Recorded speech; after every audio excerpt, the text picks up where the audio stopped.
Et si le digital n'avait pas réglé nos problèmes documentaires, mais les aurait juste transformés?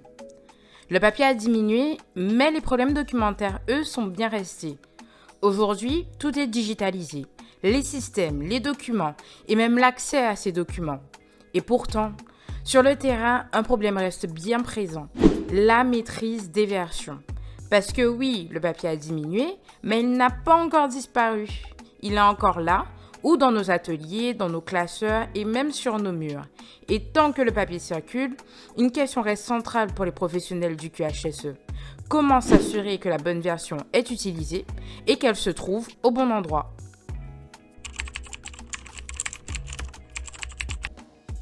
Dans tous les domaines couverts par les normes ISO, que ce soit en qualité, en sécurité, en environnement et dans bien d'autres domaines, un principe reste identique.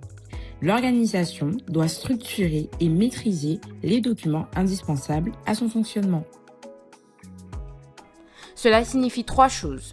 Éviter les versions obsolètes, tracer les modifications et garantir la bonne information au bon endroit et au bon moment.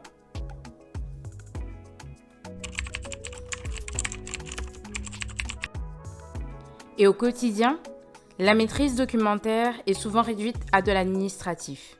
Des procédures, des versions, du classement. Mais le vrai problème n'est pas là.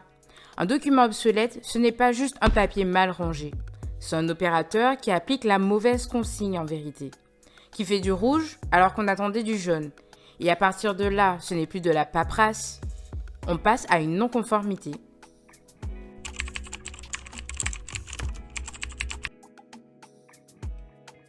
Et dans ce contexte, j'ai voulu revenir sur une expérience terrain que j'ai vécue.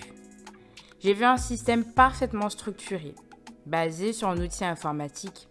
Donc les procédures étaient claires et les versions parfaitement maîtrisées. Jusque-là, tout semble sous contrôle. Mais dans la réalité, les choses étaient plus nuancées. Sur plusieurs sites, les pratiques pouvaient évoluer et donc les habitudes n'étaient pas toujours les mêmes. Et parfois, on retrouvait différentes versions de documents en circulation. Et à chaque audit, il fallait tout revérifier manuellement, site par site et document par document. J'ai donc pris l'initiative de simplifier le système. Avec les équipes, on est revenu à une question simple.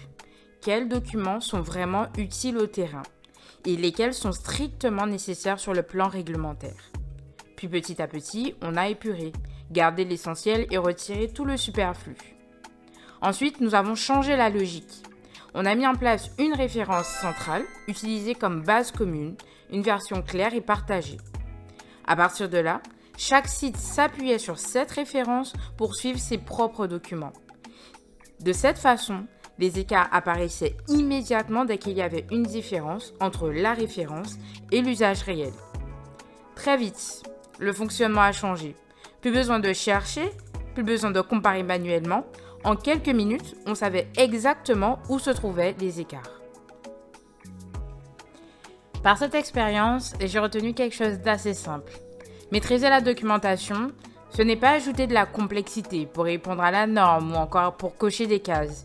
C'est savoir prendre les exigences, les traduire concrètement sur le terrain et construire un système qui fonctionne pour les équipes avec leurs habitudes et leurs contraintes. Au fond, la maîtrise documentaire, ce n'est pas un sujet administratif. C'est même l'un des fondements de l'efficacité des processus. Parce qu'un processus ne peut être performant que si chacun travaille avec la bonne information, au bon moment et dans la bonne version. J'espère que ce retour d'expérience vous aura été utile ou que même vous aura apporté des pistes de réflexion.